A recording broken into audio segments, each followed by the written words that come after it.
to prepare to live the stream.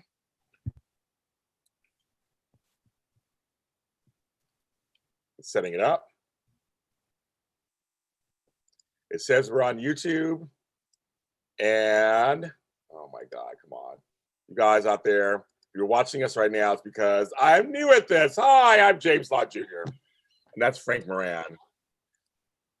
There it is. And we are coming to you live from Southern California doing the GHB Spotlight here on GHB Media.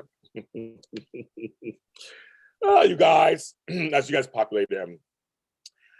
As many of you know, this is the end of the soap block for JLJ Media, and I have been talking all day long. My voice has now decided to say it's starting to give out a little bit. So I have my cough drop, I have my water, I didn't make any tea in time. I mean, honey sticks with me, but my voice is like getting gravelly. I'm like, okay, I know I talked a lot, but come on, I can do this. So you guys, sexy at the end of the soap block. Yes, like okay, I'm gonna try to change my vocal cords a little bit. And tomorrow I have like 5 interviews tomorrow, so I'll be talking all day tomorrow too. Folks out there, if you haven't watched it all, you can go on JLJ Media and watch the Y&R mini spotlight. We said goodbye to Dina, who died from Alzheimer's. Yes, we talk about GHs versus Y&Rs on the episode. So go check that out on JLJ Media. Bon Viva Me Spotlight. Me, Tammy Govea, and Amanda Russ talked about Liam and all his craziness, and Steffi and her craziness. It's out now also. Daytime Today, your entertainment news story channel show, whatever the fuck that is. It's out too. Tammy Govea and Candice Mack talk about all the soapy news that's out there in the interwebs. It's out there, and we'll go by there. And then on our sister channel, Dish and Days, I joined them to say goodbye to Christian Alfonso. 37 years of playing Hope Williams Brady. That is done, finito, she's gone. We talked about that. And now I'm here. Hi, you guys, with Frank Moran talking about the week that was in Port Charles. Frank. There you go. Yes, I am, just the terrible dessert you get after a really delicious, 5-course meal. And you're like, oh, it's like some really stale bread pudding. Mm. Oh, that does sound nasty. Stale bread pudding. That does sound nasty. That's me, everybody. I'm stale bread pudding. Oh my God. My sexy Jason's like after dark. My sexy. I know my voice is already deep, but now it's getting all gravelly. I'm like, I don't know what's going on here. I'm Morgan Freeman or something. I don't know what's going on. My nipples are hard. I don't know about anybody else's. Anybody out there? Feeling it? What if Christian Alfonso came to GH? I would love that. I don't know who she'd play, but I don't know if they'd do her right or anything, but sure, why not? I mean, they have a large canvas already. Yeah, that's true. We've complained enough about not servicing. Yeah. You have people. Okay, so I'll start off with, because I usually have notes, you guys, a little off today. So I want to start off with the Baldwin's plan, because Elizabeth started having some reservations. This storyline's so dumb. It is so dumb. And even the fact of Elizabeth, like when it happened to the nurses' ball, that she overhears in the bathroom Nina and Ava talking about this, and she kind of reveals the real deal about their marriage. I was like, what's this? Okay, so Elizabeth has heard. Okay, great. To go from that to like, we gonna make him pay and we're gonna blackmail him. And what is this? And it's so bonkers to me. I agree with you. And the only saving grace of any of this, I get more screen time with Ken Shriner, but then I feel bad for him too. Yeah, because it's like one of the best relationships I do like in the show is the Scotty and Ava relationship. And I feel like, like ships that have passed in the night. They've had their chances maybe to come together, and for whatever reason, it's never quite worked out. And so now to really truncate that and just like cut it off of the legs and just completely turn Ava against Scotty, I'm like, why do we do that? I know. What was the and I love when Britt walked up to her and was like, so Ava's flunky. It was kind of funny. And he's like, no, friend. Yeah, it's that's enough said. That storyline's tired. Enough said. I ain't go further in that storyline. It's just tired. I want some resolution. I want resolution. Just go ahead and either, because now they're trying to, because she also has problems going on with this whole Ryan thing happening, Ava. So she has that thing. It's like they're all attacking her from all sides with this money and divorce stuff. Yeah. It's like, we already got that going on. I'd rather have that going on than this. I mean, this is like. And it seems like it's wrapped up this week, except for the fact that after they rip up the checks, Ava finds Nicholas's signature on one of the torn pieces of the check. So I'm sure she's going to be thinking, oh, that means Nicholas must have cheated. And now I'm going to be indignant at Nicholas. When it's, slow your roll, Ava. You were smooching too. So. And the thing is, they showed them getting closer in pieces of this week. Yeah. They're leading that way. Which, please, because I'd rather have that version of the storyline and the complexity of their relationship rather than just this sham of a marriage where they're both trying to make each other cheat. I agree. I liked his concern. Yeah. And I even liked the conversation that Nicholas has with Alexis, and he says it surprised me as well that that this relationship is more complex than I thought it was, and I'm actually feeling this like this towards Ava. Mm-hmm. I like that too. They also showed shades of old Nicholas. Yes. Yeah. I mean, I don't need black and white. I like a good shade of gray, but it's just like, yeah, what we saw before, like Nicholas, it was just too much towards just one note Nicholas in the earlier starts of the storyline, where it's like, oh, this is where I'm trying to screw you over, blah blah blah. No. Let's see the prince that has got that little bit of a kernel of a heart of gold inside of him, that little bit of a Laura inside of him that kind of keeps trying to shine out. I like that. I like that. Hi, bye in chat room. 21 people. Well, that's nice. Okay. Kristen Alfonso could play Elizabeth's mom. They want Kristen Alfonso to go to Bold and Beautiful, folks. I'm sorry. They want her as a new Taylor. So I don't know. I don't think they want her coming to GH. Again, too large of a cast here.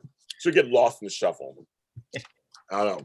It seems like they're building Nicholas and Ava falling in love, but the writers feel like they need road bumps for them. That's soapy tropes, of course. Yeah, I mean, true, but I feel like GH does the worst thing where they put too many road bumps in on relationships, and then by the time, but it's gone on so long that they end up just like breaking them apart, and you're like, well, that never really even came to be anything. Or by the time they actually put them together, you're like, well, now what? Because who cares? You mentioned Alexis.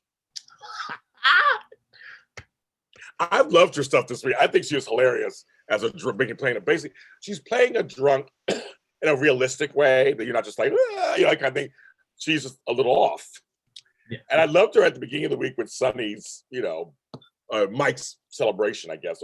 No one celebrated. They're all at Metro Court. Lots of drama going. I'm so sorry to break up your thing, Sonny. Really, Jordan, you chose to come to talk to her about Carly and Brando. Like, you sorry? I'm like, I don't bet no story. Alexis being kind of this. How do you feel about this whole Ned Alexis thing? And I mean, what do you think? Is this kind of fun? Is this not? Like, what's going on here? I'm still feeling the same way that I feel like last week is where they're giving Ned a lot of stuff, and I'm like, yes, that's great. We see him in a variety of different storylines, and it wasn't really until like his conversation with Monica that you kind of realize, like, yeah, man, Ned has been on a real downward slope when you really kind of frame it that with the ELQ being taken over, the kind of rough spots that have been going on with Olivia, and then the breakdown in the relationship between him and Brook Lynn. Ned is on a losing streak right now. So, and now he does this thing with Alexis, which I mean, I felt like the jump to the sleeping with Alexis, that happened. I didn't buy all the dots getting me to that point. Me neither. So, I mean, I guess we have to go with it now. And I mean, my issues with the Brook Lynn relationship aside, I mean, at least, he had that moment with Monica where I'm glad he finally said something. Again, the beautiful soap contrivance of, I just happened to be outside the door to hear this critical piece of information. Right. Oh, all right. But I don't know. I mean, do you worry that Ned is just going to, Wally Kurth's going to just go back to Days? And I know what you're thinking. Days wasn't production for a minute. Now it's not. Yeah. They found COVID stuff for 2 weeks on production. So, knowing Wally Kurth as I do, and he said he won't go on contract on either one. He likes being on both. So what that means, I have no idea what that means in terms of we've gotten a lot of Wally because Dave's filmed in advance and stopped a long time ago. So everything you said the past episodes were so true. That's what we got a lot of. Thank God. I love him as Ned. I love Ned being on there. So I don't know. It's a good question. I don't know. I just feel like I don't know. I mean, it could go either way. Maybe, but Dave's was using him too for the COVIDs. I don't know. I mean, if any character for him if he was going to kind of have this kind of cheating moment with Olivia and a drunken moment of error, that it seems like Alexis is the best character to have happened in their history. I mean, I think it would have been a harder sell with anybody else, I think. True. I mean, I think there's such a shorthand with those characters that you could try to make that fast forward to them like, oh, it was just one night and now boom, we're kind of sleeping together again. Well, see, I'm with Annie going. I get why Alexis is drinking. I'll be drinking too. So I get it. I totally get why she's drinking again. I totally get why she's triggered to drink again. That makes sense. I don't know. I feel like you, Frank, sometimes. I feel like I get excited because it just gives us more of this person we like, this actor we like, this character we like. But should we accept anything they get? Also, they give us. It's like there's that push and pull for me. It's like, so we get more Ken Shriner, we get more of this, we get more of that. But it's a good more Ken Shriner. It's a good more. I'm using bad grammar, folks. Is a good more, Wally Kurth. I mean, I don't. That's the question. It's kind of like, well, okay. I mean, maybe it is. Maybe he needs to mess up for a second because he didn't cheat on her sober. He didn't cheat on her to cheat on her.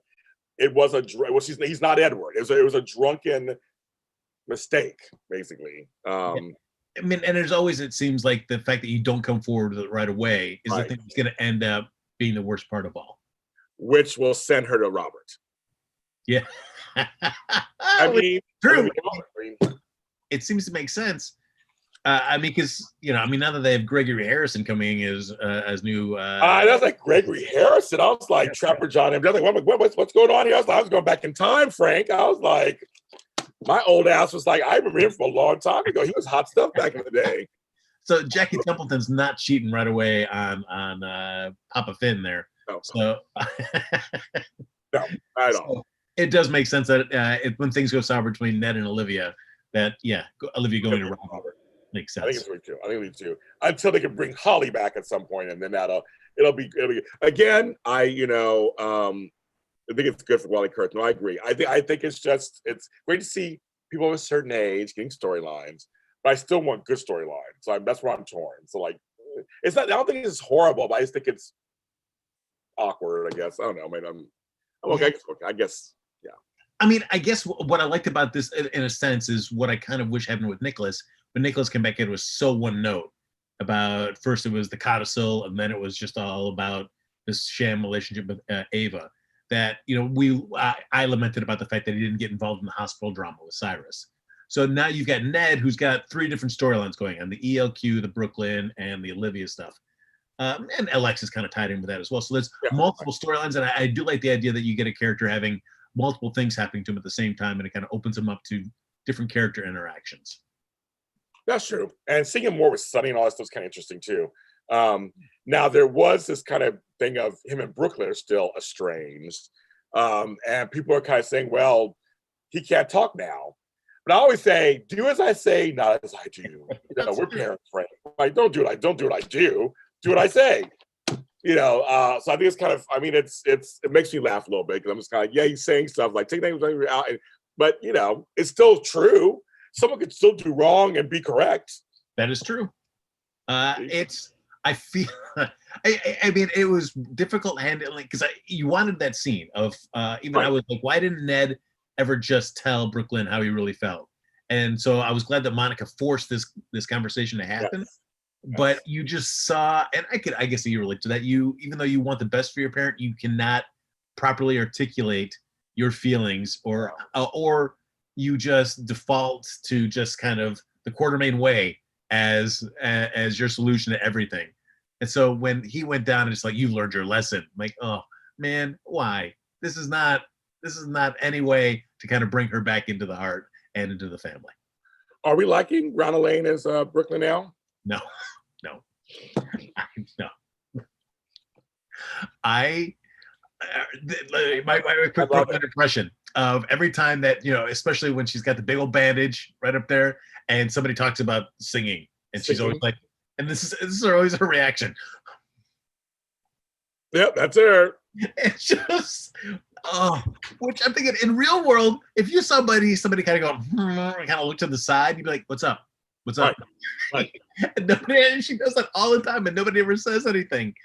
I am not a fan, and the only thing I'm glad with the Brook Lynn is that the storyline, that the Man Lander story that we feared was going to happen was done in one, where we got it all exposed and shattered right in one episode. Yes, yeah, that was good. That was good. I'm mixed with her. I go back and forth. There's sometimes I like her, and sometimes I'm like, ugh. So, because I loved Amanda Seton. Amanda Seton was so good as Brook Lynn. So I was kind of like, I don't know. Do you ever change the bandits? I'm sure they do. Sure, yeah, they change it. But no, I don't know. Go ahead. Like bedazzle it or put something kind of like. Right. I will. My other hot take from the failed deception presentation. That song is terrible. I know. Oh, I know. And it's so repetitive. The ruins. And I write songs, folks, that make the whole world sing. No, I write songs, and I'm just like, and I'm not saying I'm the greatest songwriter. I got 7 albums out. I'm not saying I'm the greatest songwriter, but I was kind of like, I'm like, this is me. Okay. I felt like her when it's what I was singing. I was not impressed. And I know they have good songwriters that they use in the pool. I know one of them in the pool of songwriting for General Hospital. They could have done better than that. Well, it was just like, I think that's also part of the reason the whole plan fell apart is because that song was way too long, and it was all because of the repetition of the ruins. And we kept coming back, and she's still singing the ruins. I'm like, oh man, you could have cut the song much sooner, and everything would have been fine. Yeah, that's what to bring up. Annie Gohan brought up something that is kind of true. They all agree it was the worst song ever. I know that song. The first Amanda Seton had a Brook Lynn accent, and this one doesn't. That's the one thing I will agree. You're right. They kind of got. I mean, she was like she was a cross between Ned and Lois, with a hint of Tracy. That's kind of who Brook Lynn was. So you're right. They don't have the accent. Kind of add the Lois part. They didn't do that because even Olivia has part of that Brook Lynn accent still. That's true. It's kind of like, yeah, it's kind of. I agree with you guys on that one for sure. I feel like Brook Lynn, and it's not quite a 1-to-1 correlation, is almost like Julian, who's kind of like a sad sack as a male figure. Brook Lynn is constantly messing up, but she had, other like Julian, she does have these moments of aptitude where, I mean, even though she made the wrong choice with maybe Valentine and the ELQ stocks, her reasoning, which she explains to Ned about, like, you said that this is what you wanted, and I did my research. I looked into what Valentine can do with the company and figured he could do great things and you could have a break. So there was, I mean, she does have some aptitude, but for the most part, she's always in these situations where she just botches it. And so it's tough to constantly watch a character just constantly just blunder all the time. I don't know. Yeah. No, it's funny that you're right. They do show her sometimes with moments of clarity and like smarts, then they just go down. Yeah, I mean, you see anything she had with the scenes we had with Mike, or when Nelle first came in and she showed up and she kind of read Nelle the riot act. Like, all right, but more often than not, it's like 90% blunder and 10% getting it together. And I don't know if that's a great balance for that character because it makes it tough to kind of root for her. Yeah, no, that's true. Speaking of a character it's hard to root for, but this week I actually was kind of rooting for him because that was the only option. Lulu Spencer. She opens the door in the beginning of the week, and there's Dante. There you go. And cue Dustin walking out with no shirt on. I thought, there we have it, kids. Yeah. That's right. Which I like that because, set aside Dante being the person at the door. Anybody at the door. You're just going to walk out with your shirt off going, hey, who's at the door? That's how you're going to do it? Okay. Anybody? Sure. I know. And I was just like, okay. But that whole moment where he bends him down, puts a gun to him. What? It was a dream, of course. But I wonder if that's just him manifesting jealousy or if there's something coming up. Well, I mean, we know he's going to complete that mission, whatever that may be. Because when Dante does run into, sees Peter at the floating rib later, like, not now, Peter. Which is it? Not bringing you to justice, or just walking right up and killing you? It seems weird when Dante says that to me, like what your objective is right now. Robo Dante is very interesting. Or should I say drugged Dante is very interesting. He's taking those pills. That scene with Lulu and him, I know what they were trying to do. But it felt weird because he's on drugs for some medication for this mission or whatever. And he has an attitude. They had him come back with an attitude. It's like, you can't have an attitude. And then when Lulu went off, I actually felt for her character for the first time in like years. I was like, I'm on her side. Like, you one who chose to leave, MFer. Like, what? Are you gonna come in here and tell me what I'm gonna do? So her little speech was something that I know they wanted to have happen because the fans probably thought we should see this speech where she finally says what she needs to say to him. But it just felt a little weird because he's not really back on his own recognizance or whatever. It's just kind of like he's here for a mission. This is a byproduct of it. It's weird. But I rooted for her. I was just like, yeah, tell him. You know, you can't have no attitude with me and what I'm doing. Who's in my house? Yeah, I did like about that because it was certainly when Dante was trying to have a nice chip on his shoulder about everything. I'm like, whoa, hold on, buddy. Because the show is not skimped on showing us the flashbacks of you walking out the first time, so we all know what the deal is. Yes. Again, it's what we were talking about last week too. It's just without the lack of the proper development of the Dustin and Lulu side of it. When Dante does ask, like, well, if I hadn't or if you knew it was only going to be a year and a half, would you have waited for me? It's just, I want, it's an easy out to me. It's for Lulu to, and me, it's just watching it just as a viewer as is. It's like, all right, Lulu, you just say, hey, Dustin, something came up. My baby daddy's back. And he is, my first true love. And I got to go back. Because the show has not really sold me on Dustin and Lulu as some really kind of great alternative to a Dante and Lulu relationship. So Tammy Govea says Dusty had an attitude coming out of the bedroom with no shirt on. Well, yeah, it's in his house now. That's right. Yeah, it's his now. It's his now. And our buddy, your former co-host, Flobo Boyce, says Frank Moran. Oh, Flobo! Lobito. He's a handsome man. Oh, I love Flobo Boyce. We do stuff all the time together here on Judge Media. And Flobo Boyce said you're one of the smartest people he knows, and you guys did a show together. Yeah, I forgot what show you did, but you did a show together. We did Star Trek Discovery together. Star Trek Discovery, yes. But now he's doing the Commander's Log. He's gone on to the Final Frontier without me. See, Flobo, you left him behind. No soldier left behind. You left him behind, Flobo. See. Well, you want to be outsmarted on your show. That's why you don't want him on. Put on there. We love you, Flobo Boyce. He's in the chat room. He doesn't do soaps. I know. We like Flobo. Are they calling him Lustin? Is that their name, Lustin? Oh, great. I never, Frank, I never knew that. I'm down with it. Let's do it. So Lustin. It was a classic soap move, obviously, when he came back. But you have Sonny. This is what bugs the crap out of me too. How can you not tell Olivia your son's back? Well, but if your child asked you not to say anything to the mom, would you not respect your child's wishes? Because you knew it was going to happen, but he'd rather just have it at a moment of his. I guess that's true. He wasn't dead. He was just, I guess, he was just gone. Yeah. I mean, and I did like his reason. He wanted to, because as he told Olivia, because I felt like Olivia got a little testy about that too when she found out, oh wait, Sonny knew and you didn't come right over to me afterwards.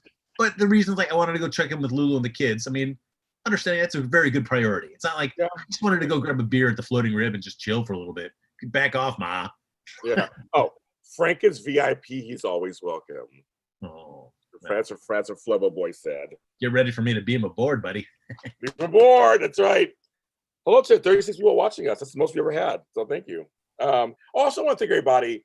This show is doing so well that I am just very shocked. I'm like, thank you so much for watching these GHB spotlights. I mean, seriously, the numbers are just killing me in a great way. So you must like me and Frank because we're on here every week and we have other people come along. So, Frank, well, no. It's all because of you. They missed you not doing the GH recaps on a weekly basis. That's no, Frank, they like you too. They like having you on. You carried on without me. I'm the thing that they have to just unfortunately deal with to get to the good stuff. I'm like the crappy outer center for the delicious Tootsie Roll inside. And James Actually, I like the outer part of Stroll more than the inner part. They said we like you. So they say to Lori Coyle, I'm saying we like you. Hello. Have another donut, James. Okay, folks. Yes, I've had 3 donuts today, and I haven't come down yet. I can't blink. It's crazy talk. I can't blink. Crazy. I have more donuts I should have had. I had Randy's donuts, folks. Randy's is good. Nicely done. If I'm comparing this to other past, like coming back from the dead, whether it's with Robin coming back for Patrick, whether it was with Sabrina or again with Sam. It's so stupid that we did the storyline. I know. It's over. Characters. It's just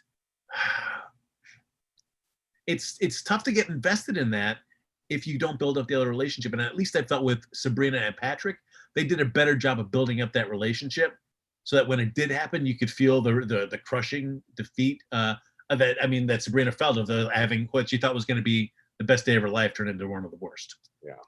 Yeah, that was good. Well, that whole scene of mommy, and then homegirl runs down the thing. You see, because Robin's about to leave. I love all this. I love all those. I mean, they're soapy and crazy. But yes, there was build up. And hi, Zoe Johnson. I don't know. I think Dante's been gone long enough that this could be a night. If they play it, it could be an adversarial threesome, possibly. Yeah, but I feel like now, they would need to really immediately lay in with a lot of Dustin and Lulu scenes to make me buy that this relationship is comparable to a Dante and Lulu relationship. Because right now, it's like, because the show says it is, I don't buy it though. Yeah, I mean, who knows? If COVID had not happened, who knows what would have? Maybe we would have had more. I don't know. Maybe not. I don't know. We know how this show does. I mean, do you like Dustin with Lulu? Yeah, actually I do. Yeah, I mean, I'm down with it. Yeah, I'm fine with them. Coco Candy 1 says, Frank, I've been down with you since I knew you were a soap fan and a Legends of Tomorrow fan. Oh, come on now. Legends of Tomorrow, baby! Legends of Tomorrow. They said that. Frank is right. They haven't built up Dustin and Lulu to make us really care. Maybe because of Rona, they don't have time to do any long-term storylines. I wonder. That's true. But I also think, too, like with Sabrina, with her and Patrick scenes, for example, and I keep going back to that. That's the one that just kind of correlates well to me, is I felt like Sabrina had other stuff going on than just a relationship with Patrick. You saw her as a more fleshed out character with her relationship with Elizabeth, with Felix. Dustin, we've teased some stuff with Brook Lynn, but we really haven't seen much of his relationships or any kind of storyline that kind of he can be a part of that doesn't revolve around just being Lulu. To see him built up as a character in and of himself, so it better solidifies a Lulu and Dustin kind of. I agree with that. Lustin, I like that. I never knew that was the name. Those two. We spent more time talking about this couple than they have had air screen time. Very true. But I will go back to the ex couple, Britt and Nicholas. I kind of liked their little exchange. Britt still cares about him. That's what came out of that. And she cares about Spencer, of course. But there's something in there. I love Kelly Thibault, who plays Britt. She's just so good at all the layers of Britt Westmourne. That I liked at the beginning of the week when she was like, you need to be careful, and this and that. Yeah, serial killer. I mean, like, she's trying to really, speak to her, and then she go back to, no, well, I don't even, let me stop, let me pull myself out of this. But she likes him still, I think, a little bit. Because I always thought at the time that Nicholas's reaction to what Britt was doing with Spencer was a little like over the top. And so I mean, I could understand from the Bridger standpoint where it's like, all right, it is a love that she had, that she was genuinely trying to do something from a good spot, and it all just blew up in her face. And so I could see why there would be unresolved feelings for Nicholas coming out of that still. Chief Westbourne. I like this. She goes, I like that name. She's like, I like that Chief Westbourne. That's pretty funny. Yes, I mean, I think it's brilliant they put her in charge. I think why not? I mean, that's just something, why not do that? I'm glad she's back on the canvas again. They tease us with her, with people, various folks. They got the Julian thing. We got this over here. Like, I hope they actually give her a storyline. I do too, because I don't want her just to be kind of like the patsy of Cyrus. Right. Right. I think he's a fine, upstanding citizen. I don't know what everybody's problem is. I don't want I'm tired of those scenes of her just popping into conversation saying that stuff. But when you do see the moments of her, Nicholas, or even with Sonny, or I'm not Sonny, Scotty, kind of giving him the 1-2 about stuff, where you see other shades of her, where she's like, yeah, she's not just a Cyrus puppet. She actually is somebody that does have roots in the city and has these connections with people and can be smart with these people. Let's see that. Well, no one said anything when Sonny gave, money for the wing. And so he's the good mobster. I love that line. I did like that line. Which, I mean, is true. I know. I can't say. So Sonny's the good mobster. God, I was like, that's hilarious. I was like, she was spot on. She couldn't get me spot on. Because honestly, if you were to look at it from the outside looking in, well, yeah. I mean, Sonny does seem like a very lightweight mobster. Where, I mean, he's not running any hard stuff and he's not selling women or anything like that. Trying to keep for whatever he does import through his coffee import-export business. But whatever it is, it's not really awful stuff. Right. So it doesn't seem like he's that bad. He's a mobster with a heart of gold. Oh, of course. Oh, I'm sorry. One line that did make me laugh back with the Dante thing. When Dustin actually goes, so Desmond? She goes, no, Dustin. I had to laugh. That made me laugh. Of course. So I almost forgot that Peter and Britt are brother and sister. I almost forgot about all of that. Yeah. So I'm wondering when all that, if something will happen out of that, will she help him out? Well, I mean, I am intrigued by Dante coming home for a mission. I am intrigued by that. That part of the storyline I am. So I'm curious how this all falls in line and what's going to happen. I would, because they've always teased that anytime Britt has come back onto the show, her and Peter having this relationship. So now that she's around on a regular basis, I would really like them to solidify that. So when things do blow up for Peter, it's, he definitely has somebody in his corner that is going to, help him out as best he can. And it'd be cool to be Britt. Yeah, I almost forgot about that. I was like, they are related. That's right. I'd be very interested to see what happens there. Then we get the whole Brando thing going on. His eagerness to join. Well, first of all, before we mention Brando, I mentioned my girl. If there was like a 3 snaps like Tony does on his show or something like that, I would go to Gladys Corbin. I think she's fucking hilarious. She makes me laugh. When Carly and Sam were hammering on her at the beginning, and she just did not care. She was like, my son needs this. And then her and Cyrus meeting. Yeah. Is interesting with Gladys because as much as Carly, and Gladys is annoying as heck. Oh, completely. And you can see why Carly is like, hey, the gravy train stops now, back off. She still does know the real deal about Deb. So, I mean, I feel like you want to be able to push her off, but you can't completely burn the bridge because she can blow that up for you. Yes, I know. So she's a good character for that because she's good. She could be, So I think it's I like that she's in everybody's face. Also, we have back to the Brando thing. At first, when stuff was going down, I'm going, is this a setup? So it was revealed to be an unintentional set. Like Brando set it up, but Sonny and them went along because they were forced to. Like he's pushing so hard to be in the organization. Yeah, I don't know. I wonder if it's necessarily to be in the organization or just to get Cyrus because Cyrus came and beat the tar out of him for nothing, and so he wants to be able to help bring this guy down. It would be curious to see once the Cyrus stuff settled, if Brando's still alive, does he still want to be part of it, or he's like, no, I just wanted to help out with this, and I'm cool. I don't know. Yeah, I don't know the motivation either behind all this, but him really wanting to come into this and be so harsh, and they're trying to tell him no. I like the character of Brando. is the writers trying? I'm like my grammar together? Are the writers trying to push us hard on him? I guess because they'll to do with him. Maybe. I mean, I don't know. Yeah, It seems awkward. It seems a little awkward to me. It kind of, and not exactly, but it kind of reminds me of sort of the Sean, Jason, Sonny kind of. Yeah. So is Brando is being kind of set up as to be kind of like a Sean-esque kind of figure within the structure? I don't know. Yeah, I don't know either. It's just really funny how they're really pushing him in this part of Sonny's realm. I know they're shoring up the whole mob. A mob war is coming. Apparently, I can feel it. I mean, that's. Can't wait. Really? All right. I can wait. I can wait. It's still. I still don't know why Cyrus is so gung ho about Brando in particular, though. That still eludes me. I know.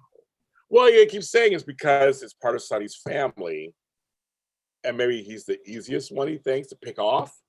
I don't know. Yes, because I mean they're related, but they're not really super tight. I guess.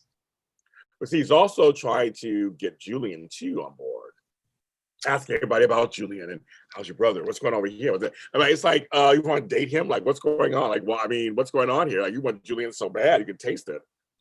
You know, for as sinister as Cyrus seemed to be at the beginning, where it was, hey, we're gonna get rid of Jason, and then Sonny's gonna be all ours. And then they tried the motorcycle, and that really went nowhere. That I just feel like I don't know what Cyrus's objective is at this point, other than just collecting property and pieces throughout Port Charles. That's what he's doing. I think that's his point. I guess he wants to buy up everything so he's in control. I guess, like Monopoly or chess, maybe. That's true. I mean, I guess if you find you own enough of the town, then you get to say how it's run and see you later, Sonny. Yeah. Nobody's going to be talking to you anymore. I guess. But I give Julian and Ava, I like to talk. I give Ava credit. She told me everything was going on. And Julian was hilarious to me. I love that they're playing. I'm like, well, easy. Yo, the dripper's drawing up. She's like, wait, brother. Wait a second. Julian was ready to just like, not the yeah. I said, once a week? Oh, you could do that. She's like, he's a serial. He killed my daughter. I was laughing. I didn't mean to laugh, but I was laughing. I was like, it was so funny. He was just like, oh, that's nothing. I didn't do that. It's once a week. It's like once a week. I had me laugh. I mean, Julian, again, he's a sad sack. He never wins. But they do play him sometimes where he's kind of funny. Like, it's like, because he kind of just, the situation is kind of dry. But it's just kind of like, homegirl, like, she's not getting enough money. She's not, I'm sorry, not for your life. And she talked herself out. And she's like, well, he could still, renege on everything. And I love their talk. I'm glad that she did tell him originally what was going on. I'm glad that talk happened. Yeah, and which I feel like, because Julian and Ava, for as much as shady stuff they're involved in, it does seem at least that they'll genuinely open up to each other about the crud that they've done and the jams that they're in. So they do. And I mean, see, I'm liking this obsession. I'm glad Ryan's back on the canvas. I think this is a fun foil to the story, and that it adds another color to the story that we just get. It's sinister, it's crazy. More John Lindstrom, of course, doing wonderful, brilliant work as Ryan. And there's something there. It's like there's this thing with Ava. Maura West can act her ass off. We know that she can play with everybody. So for me, it's like keep writing for her. That's fine with me. We got to throw it. Nicholas here. You got Scotty over here. You got Sonny over there. I mean, I love that she's kind of her tentacles are kind of everywhere. So I'm here for it. No, I feel like Ava is definitely another character that benefits from having her fingers on a lot of different storyline pies, so to say. Because it's just to have her just in one, it gets a little too repetitive. But to see her kind of be a counsel to Trina, to see that shade of her, and then to see these kind of feelings that she's having with Nicholas, kind of wrestling into that, to being the supportive sister, to then having to deal with the serial killer ex, which hey, we've all been there, right? Yeah. Oh yeah, sure, why not? I've got a few exes are probably like serial killers, probably not on time to know. And we're not done with Nelle, apparently. Great. Ad Penny keeps coming up. And it's like, Carly, I talked to you about Nelle. You need to fill in some of the blanks. Oh, yeah. This is I feel like this is just manufactured drama, and it's just driving me crazy. Just let this thing lie until whenever Chloe's going to come back to the show, whenever that might be. Because otherwise, ugh. Because I even feel like I'm thankful. Well, I don't need the scenes of Jax coming up to me and saying, "So are you going to give up on the search?" Oh no, no, no, no! I'm going to keep going. Like, ugh, please just give up. It's fine. It's fine. Yeah, you can. We approve. It's okay. At Chase Mini Spotlight, we're like, please feel free. Just give up. It's I will take John Lindstrom all day, every day. That's Tammy Govea. Do you think Ryan will get a bionic hand? I was like, starting laughing. I don't know. I feel like they need to cut their losses, so to speak, and just move on. I just feel like I feel like at this point, anything related to Nelle, just move on at this point. She's dead. Yeah. They found the body. They did the autopsy. I'm doing all air quotes. Let's let it die now. Just let it go. Good night. Thank you very much for playing. Let's move on. Give Carly another story. Give Jackson another story. Give everybody another story. Let's move on. Because I feel like with this body, seeing it, I mean, again, we've had Taggart die right there. We've many soap deaths have been, you can go all the way to the autopsy and still have that person still be alive. There are some bodies. Yeah. Oh yeah, that happens sometimes. But I still feel like with this Nelle thing, they seem to be going out of their way without us actually seeing Chloe come in for a day rate to just lie on a mortician's table to really set up like, yep, this is indeed Nelle that died. So I just let it, if she's not going to come back as an ongoing, like for a 2-year contract, if she's not going to do that, then let this storyline go. I agree. I totally agree. It just needs to die down. So we have the whole Finn Chase. We have a whole family emerging, so to speak, on the show. How you feel about that? I do like seeing Chase, with Jackie, and so it was nice just seeing that mother relationship that we've always heard so often about. Yeah. Since Chase came on the show, that's like, all right, to kind of see it in practice, what this relationship can be like. So I'm down with that. I'm up. I mean, it's interesting that Finn has been around for several years, and at this point now we're really kind of investing in building up that family, which, I feel like it seems a little late in the game, which I'm minding, but it seems like usually if you're really kind of showing like this is going to be an important member of the canvas, we're going to give him roots, we're going to give him family members and all this stuff and bring them in. Usually it happens a little quicker when a character's been around. Again, I'm not going to complain because I do like Michael Easton, and I the guy that plays Chase too. I like that. I like their relationship. I'm down with kind of solidifying it more by bringing in good old Gregory Harrison as a new Finn and Chase father, and then we got Jackie. So I'm down. I'm down with it. Do we think Chase is Finn's son? Do I want to go down that?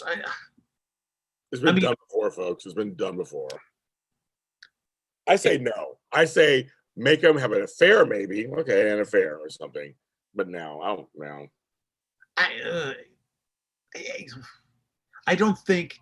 I feel like I don't know. The age gap is so wide that Chase could be. I know. Everybody's talking about it. I mean, I've heard online. Everything. I mean, I don't know either. It's. I mean, certainly there's definite tension, and something happened in the past between Finn and Jackie, and it can't be just because he got married so quickly to the mom. But right. I don't know. I feel like that's just too weird. That's just do I want that? Do I really want that?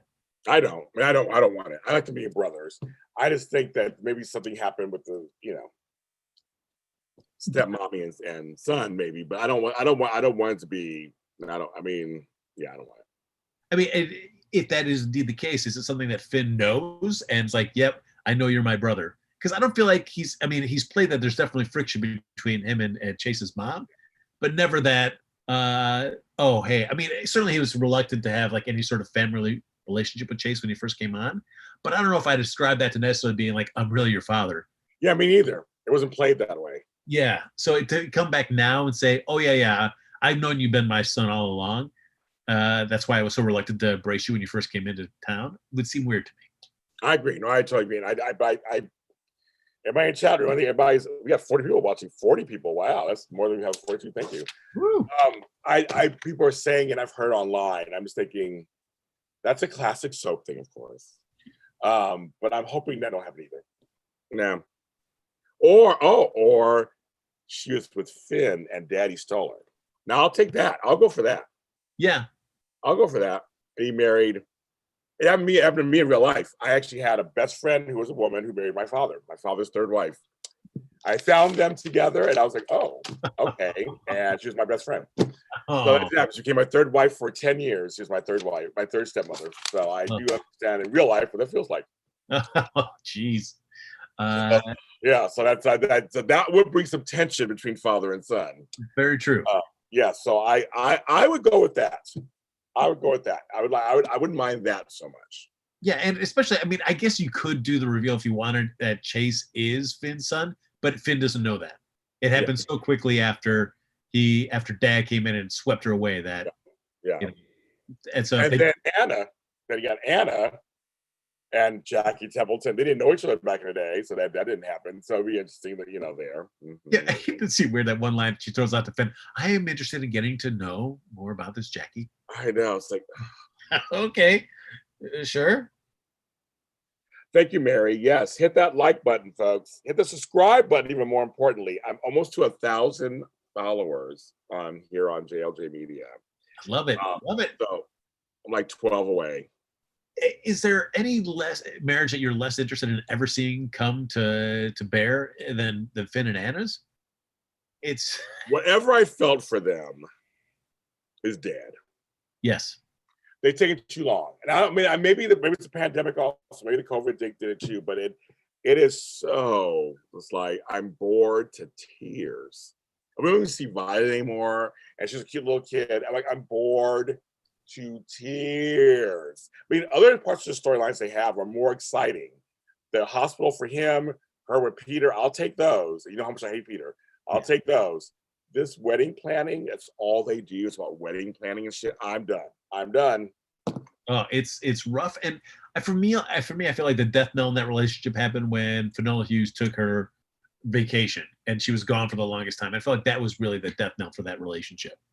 Because it just, real world realities as well as soap storytelling necessities didn't mesh, and it just seems so weird that she'd be gone for that long within the world of GH. Yes. So for me, it's I think we see these things teased with Valentine. If they want to go down that road, I'm fine with it. They're mentioning it just now. They're mentioning it. I know. I'm fine with that. I always thought Anna and Valentine had a special kind of relationship. I always felt that. I always felt that. And there's my head. I always felt that. And I was just like, that's complex enough that we established a history between them, pre-Port Charles. They established a history where they got together and here and now here. I like them together on some level. They'd be very complex and interesting. Yeah, because you see, like when she finally lets Valentine in, which I'm glad, and say, hey, these might not even be my memories. Yeah, I might not even be the real father or real mother. Yeah. To see Valentine feel like all this validation, like, oh, I knew it was Alex the whole time. I knew it. I knew it could never be you, so I never followed you.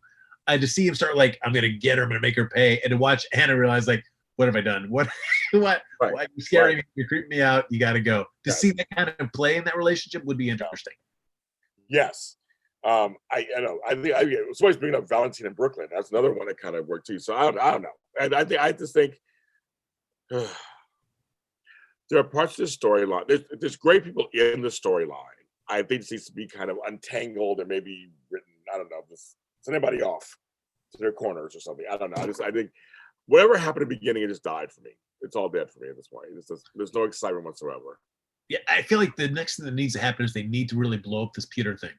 Yes. It needs to happen soon to really re-energize the storyline as well as all the characters within it, to give them different character pairings and try to see what they need. Dr. O to come back to the wedding and go, we got you, Peter, and her and Dante take Peter down at the wedding. Anna's there. It's horrible. I mean, I want all of that. The frustrating thing is, as much as I love Finola Hughes, my least favorite thing they do with Anna is when they have her just flog herself to death about something she's done wrong. And so once everything comes revealed, and which I love that everybody's crapping on Robert right now for what's your deal, Robert? What's your deal? So when Robert becomes vindicated, and then to see Anna just for weeks, if not months, beyond this. Like, oh, what have I done? I'm so sorry. I can't believe it. I'm gonna be really tired of those scenes very Yes. quickly. Yes. It's yeah. But you know me. No one wants a Peter comeuppance more than I do. I've been singing these comeuppance and praises for like the last year and a half or so. I've been like, the character of Peter, I do not like at all, and I want him to go so bad. Sorry for folks who like Peter. I don't, and I don't know anybody who likes Peter. I don't know anybody who does, so I don't get it. And it's interesting because we see at the flow, we see Maxie lay into Spinelli about all this stuff as well with Peter. And the way Spinelli comes back, and even though he's going to be working with Robert, but he kind of just tries to play along with Maxie and Peter. Yeah. Like, that is how I want Spinelli, not where he's like a spastic where he was at the nurse's ball, like, what? Huh? That is my least favorite version of Spinelli. It's like, be a human being in this moment, Spinelli. Come on. So when he plays it like this, I can believe, like, all right, he's got it. He knows what it takes to be able to bring that Peter credibly. So maybe this will happen sooner rather than later. So have I missed anything this week? Well, I mean, I feel like we just need to touch on just the train wreck that was this deception presentation, specifically with like Sasha. Like, what? This is just, whether I'm looking at empty cocaine packets and stuff. Just, oh, come on. What is going on with this? And like, I'm coming in after my bender. That whole, what is the whole point of this deception company right now? I don't understand. I agree also. I think everybody agrees with you, Frank. I agree. I don't know what again, it's choppy. We got a big thing about it. We're gonna get together, me, Max, we're gonna work together, then weeks we'll say anything about it. Then they bring it back again for one little thing, it's mentioned, we still don't see it. Then they come back another week, it's like one little episode with a scene or two. It's very choppy. We don't see it on a regular basis. Some soaps do it way better, where they actually have the boardroom drama, so to speak, or workplace drama on a regular basis mixed in with, lives. They don't. It's like ELQ. They never show ELQ. Like, they show it once every blue moon. They show it, and that's it. So I kind of agree with you. I don't understand what's going on either.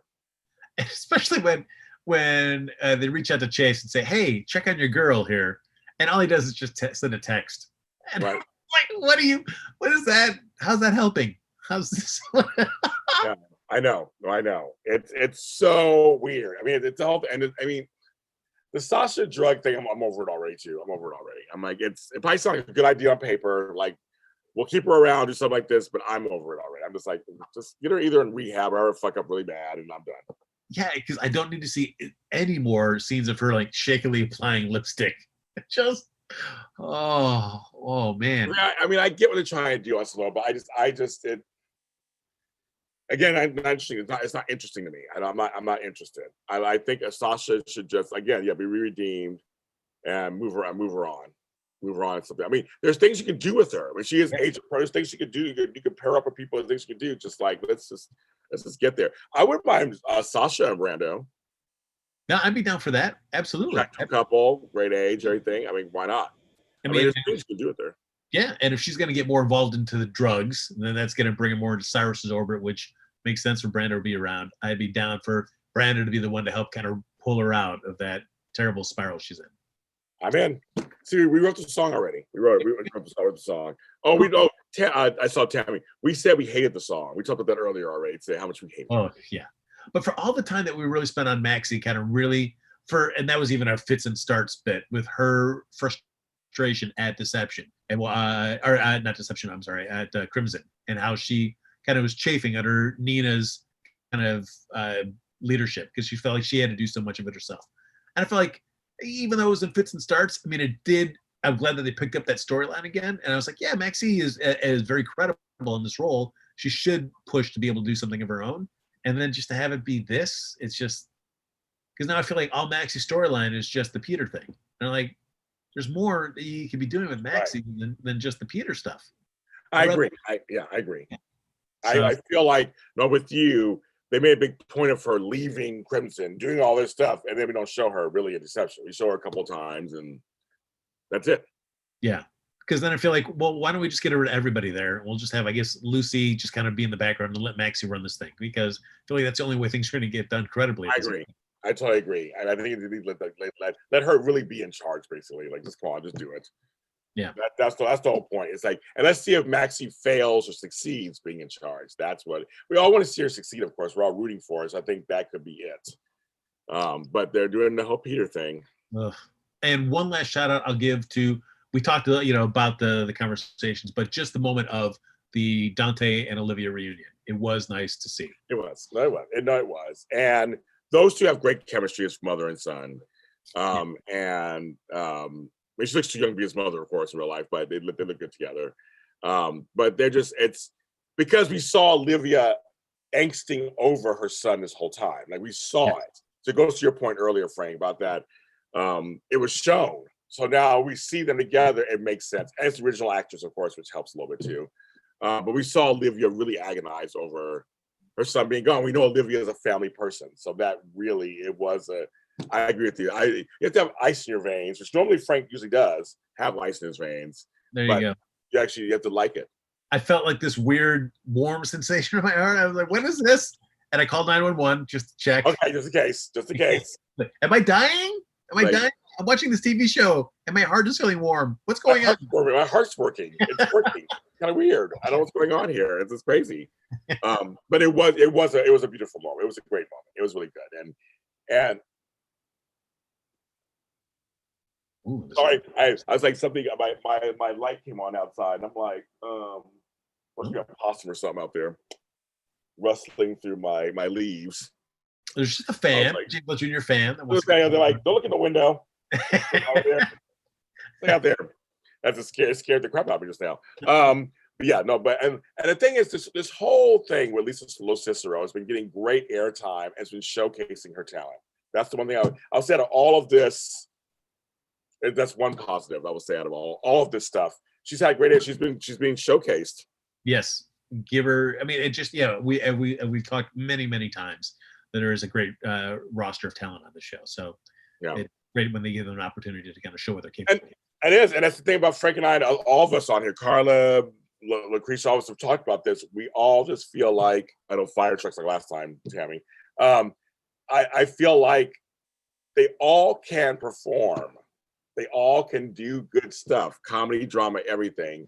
So let's give it to them. Let's give it to them. I want to see it. Come on. Even with large cast, you can still have great scenes that make sense and connect the dots. Well, see, that's why you are the founding father of the show, Jimmy Love Jr., because of things like that.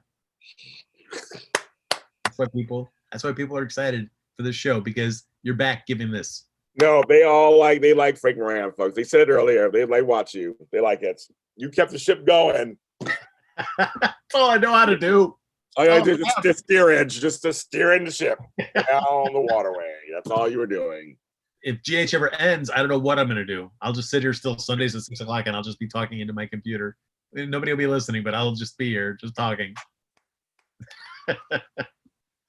We'll go back and watch episodes 1 and start from the very beginning. Ain't doing all that. Not doing all that either. You guys, I'm so glad you guys came in here. We had a lot of folks. We had record folks watching, like the Godfather soaps they called me just now. Look at that. Guess I'll take that. You guys are wonderful. Thanks for all the comments, and I get all the views. You guys watch us and everything. We're happy to do this. Frank and I are happy to do this. We're home anyway, so we're happy to do this. It's a nice thing to be able to look forward to on the weekend. Like, oh yes, all right, I get to just talk to James Lott Jr., which is already a treat in and of itself, and then also you later on talking about GH. Just icing on the cake. I say, well, thank you, Frank Moran. Tell folks where they can find you. Just find me at my house. You want to come over to find me on Twitter and Instagram at HappyGoJackie. His address is 2563. Come on over, guys. Come on, everybody. Come on in. Yeah. Only if you make great apple pie. If you make great apple pie, you're welcome. If you don't, then please don't. I don't. Wait a minute. So, do you like apple pie with the lattice crust, or you like apple pie traditional, just regular crust on top of apple pie? My jam is if you give me a little streusel topping on that. Oh, okay. Yeah, if you give me an apple pie with a streusel topping, I'm good. There's that. I feel like there's that balance of, like, you don't want it too syrupy. You want a nice stack of apples in there, and you don't want that syrup. You want it to be light and sweet, but not too cloyingly sweet. That's the deal. I love apples too, so I love that. So I love apple pie. I love apple pie. So I like when apples are crisp and crunchy. Oh, mwah, yes. The best. I mean, they're best. I mean, I'm big fan of that. But I would go, if I had to choose, I would think I would go traditional. The lattice is fine, but I'll go traditional. If I'm not going the streusel, I'll go traditional. You? So you're going to his house, right? I'll make both. That's what I said. I'll make both. All yeah, right. well, I mean, trust me, Frank was not going to turn away a pie, a free No. pie. Neither will I. I'm not going to turn away. I mean, if it has no crust, anything, I'll still take it. Yeah. That's fine. Even if you brought me just a bag of apples and a pie. I'll take it. Yeah. I'll turn nothing. Oh, we skipped the teen storyline. Well, I don't really have anything you want to say about the teen storyline, Dev. Oh, Josh, yeah. I mean. That Dev is just a garbage character, and I'm really done with him. And I mean, this is it's always been in the background, and we've talked about it a little bit too. But okay, Dev's a creep, and he does this thing with the writing journal, which I like that he just throws away, as opposed to maybe like just tearing out the page and putting the journal back where it was. Right. I don't understand what that whole deal was. This character's a joke. This character's a joke. But it's still like, what does Dev want out of this? Because it's still, he's to the world around him, they all think that he's part of that family. So it just seems so odd that just think it out, Dev. This relationship's never going to work anyway. Yeah, I think they had him gone from the camp, so when they brought him back, we talked more about this storyline than we even need to. I think it's just dumb. I think it's a dumb part of storyline. And sure, we can have crust, everybody. We have crust. It's okay. I just was choking. So give me, I'm fine with it would, and we've talked about like Spencer being back, and for whatever reason Spencer is not back, whether he's still maybe not, he doesn't look like he's age appropriate with the rest of the teens. Maybe that's it. I'd rather have that character back in the mix than Dev. Dev does nothing. I agree. That's all we're gonna say on that. This is my show. That's all we're gonna say about that. That's right. Well, that's it. Tired. I don't care. And you can find us here on JLJ Media Sundays live 6 p.m., 9 p.m. We're here. The show is also on this channel, so go ahead and like the playlist, subscribe, give me 1,000 likes. I think I'm at 984, so get me there, folks. Get me there. Once I get to 1K, I'll be happy. That's all I get. Make me happy. Yeah. James Ladder will compose a special song for you. I might. For you 1,000 subscriber. Ruins. The remix. Ruins. Yeah, we're gonna do that. But like there, you can follow me around James Lott Jr. Sold at James Lott Jr. on social media platforms. I'm going to rest my voice now, folks, and say my voice is like, good night, James. That's all for today. As it gets worse and worse. But you guys are so great and wonderful. Thank you so much for watching. We'll see you next time. You guys have a great week.